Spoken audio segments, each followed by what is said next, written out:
ថ្មីស្រឡាញ់មីឌាបាននាំចូលប្រភេទកង្ហារអត់ស្លាបទំនើបជាមួយកម្លាំងខ្យល់ខ្លាំងបាញ់បានឆ្ងាយល្អមានអេក្រង់ LED ច្បាស់ល្អងាយស្រួលក្នុងការចុចបញ្ជាពីចម្ងាយនិងជិតមានមុខងារកំណត់ខ្យល់3កម្រិតតាមតម្រូវការប្រើប្រាស់របស់អ្នកផ្ទាល់មានមុខងារកំណត់ខ្យល់តាមប្រព័ន្ធ AI ដ៏ឆ្លាតវៃដែលអាចដឹងពីសីតុណ្ហភាពបរិយាកាសនៅជុំវិញក្នុងការកំណត់ល្បឿន6កម្រិតបញ្ចេញខ្យល់ដោយត្រជាក់អូតូផ្លាស់ប្ដូរល្បឿនកង្ហារដោយស្វ័យប្រវត្តិដោយបច្ចេកវិទ្យាឈានមុខគេ Cyclone Flow ផ្ដល់នូវលំហូរខ្យល់ខ្លាំងនិងមានលំនឹងចរន្តខ្យល់ធម្មជាតិផ្ដល់នូវភាពស្រស់ស្រាយនិងអារម្មណ៍ធូរស្រាលចុចមុខងារខ្យល់ពេលយប់ផ្ដល់នូវខ្យល់ត្រជាក់ស្រទន់និងសំឡេងប្រតិបត្តិការស្ងាត់អាចរេឆ្វេងស្ដាំ60ដឺក្រេបានធំទូលាយដើម្បីទទួលបានខ្យល់ត្រជាក់សព្វនិងសាយភាយដល់នៅមុខងារកំណត់ម៉ោងរហូតដល់7ម៉ោង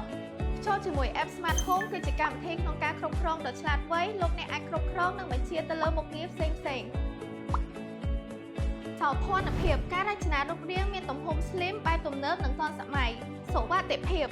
កង្ហារអត់ស្លាបគ្មានស្លាបព្រិលទេផ្ដល់សុវត្ថិភាពសម្រាប់កុមារដែលមិនបារម្ភពីការគ្រោះថ្នាក់កាន់តែងាយស្រួលសម្អាតជាទូទៅកង្ហារអត់ស្លាបគឺងាយស្រួលសម្អាតព្រោះថាគ្មានស្លាបនិងគ្មានសំណាញ់ទូលីសម្រាប់ជូត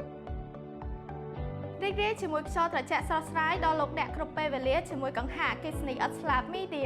អតិថិជនអាចធ្វើការបញ្ជាទិញតាមរយៈដៃគូសហការតាមផ្សារទំនើបហាងអនឡាញហាងលក់គ្រឿងអេឡិចត្រូនិកទាំង25ខេត្តក្រុងនៅប្រទេសកម្ពុជា